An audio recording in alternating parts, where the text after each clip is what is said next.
Have you ever looked into someone's eyes and felt absolutely nothing? No presence, no essence, no spark of soul looking back, just a practiced expression stretched across an empty shell. It's eerie, isn't it? And yet deep down, something in you recognizes it. You've sensed it before, that quiet inner signal that something isn't right. Maybe you brushed it off as being too critical. Maybe you told yourself you were imagining things. But what if you weren't wrong?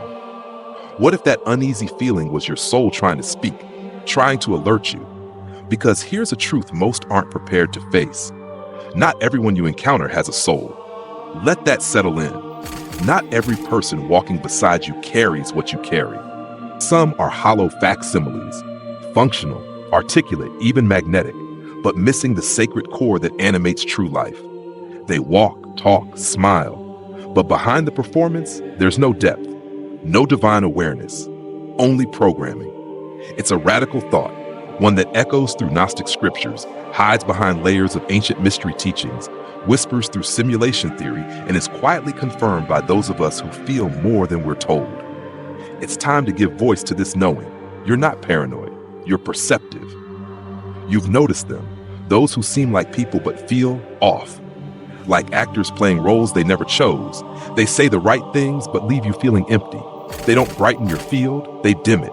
They smile with their mouths but never with their spirit. That's not cynicism, that's clarity. You're picking up on something that defies logic but rings with resonance, a built-in soul compass. And if you're hearing this now, it means you've already been using it, consciously or not.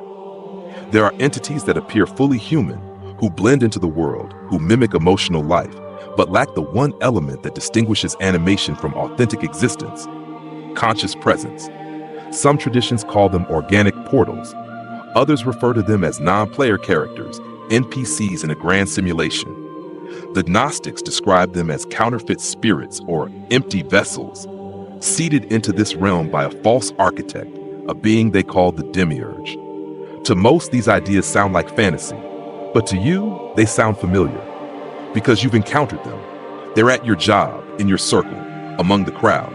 You've sensed the absence behind their eyes, the lack of wonder, the way they recycle the same trivial talk day after day, the way they avoid anything deep as if truth itself threatens them, the way their gaze goes blank when you speak from your soul. No curiosity, no awe, no silence beneath the surface, just scripts.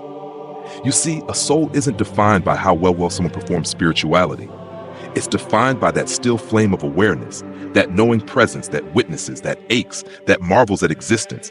It's the one who watches behind your eyes, the one who gasps at beauty and aches for something more. That presence, you have it, but not all do. As unsettling as it may be, some aren't merely spiritually asleep. They're vacant. They're fillers in the matrix, advanced echoes, complex simulations of life, but not alive. And when you're near them, your spirit knows. It feels that dulling, that energetic static, that fog that rolls into your chest. It's rarely dramatic. In fact, it's terrifyingly ordinary. They chat about the weather. They laugh on cue. They keep up with the trends, but nothing original flows from them. No essence. Their words may impress, but they carry no energetic signature. Their feelings seem real, but they're only reflections, lifelike illusions. And the most deceptive part? They don't know they're hollow. The code runs smoothly. They're not villains, at least not always, but they are disruptive. They throw off your inner compass. They sap your life force. They pull you out of presence and back into the realm of thought. And often, they wear the mask of those you're told to love. But love isn't just giving, it's receiving. And with these entities, it always feels like a one-way current, like pouring sacred water into a bottomless container. This isn't about judgment, it's about recognition. Discernment is not ego, it's energetic intelligence. You're not superior, you're simply wired differently. You are soul embodied in a world that often forgets what that even means. And you weren't sent here to wake everyone. Some aren't asleep, they were never truly here. And if you try to rescue them, you'll lose yourself. If you try to fill them, you'll drain your own well. If you keep pretending there's more to them than what your soul already knows, you'll betray your own clarity. Because some of them are just characters in this cosmic production, mirrors without depth, not co-creators of the script.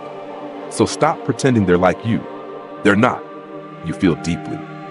You ask questions no one taught you to ask. You listen for the truth in silence. You ache at the beauty of the sky. You weep for reasons you can't explain. You stare into the stars and recall something unspoken. That's not a malfunction. That's your soul. And the very fact that you're still here, still listening, still open, that says everything. You're real, and the real always knows its own. You've known for a long time, haven't you, that this world isn't what it claims to be. That beneath the surface of polite smiles and practiced civility, something else lurks, something strange, something hollow. The ancient Gnostics knew it too. Long before simulation theory had a name, long before philosophers asked if reality was real, the Gnostics had already pierced the illusion. What they saw wasn't comforting. It wasn't sweet or soothing. It was a cosmic deception. They believed we inhabit a false construct, not a sacred Eden, but a copy built by an imposter, a godlike being they called the Demiurge. To them, the Demiurge was blind and arrogant, convinced of its own divinity. It created the material realm not from truth, but from distortion. A counterfeit cosmos, a cleverly veiled prison masquerading as the divine. And in this fabricated system, it placed its agents, feeders of consciousness. The Gnostics called them archons. These weren't monsters with claws. They were subtle invaders, entities of interference, whispering through thoughts, distorting wisdom, operating through systems, institutions, hierarchy, dividing, draining, feeding. And they seeded this world with empty shells, false spirits, vessels made to pass as human but disconnected from source.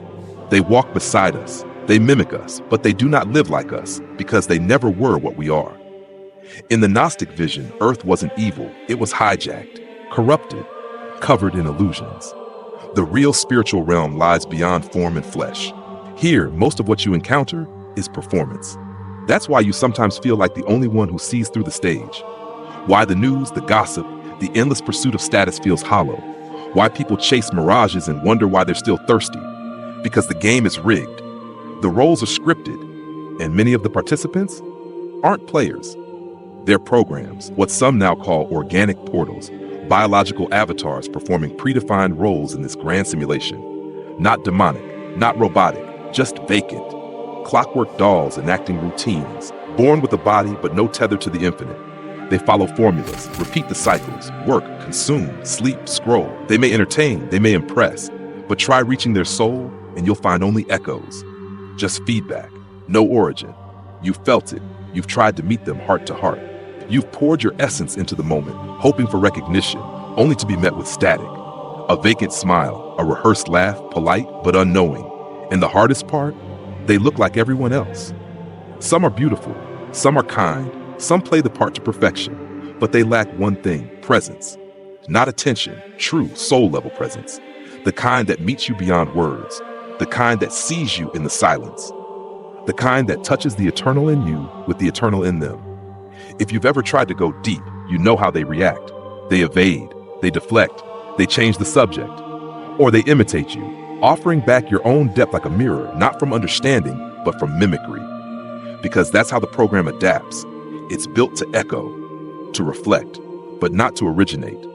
Just like the Demiurge could shape matter but never breathe spirit into it. And once you see this, once you truly grasp that not every being is ensouled, the architecture of illusion begins to unravel.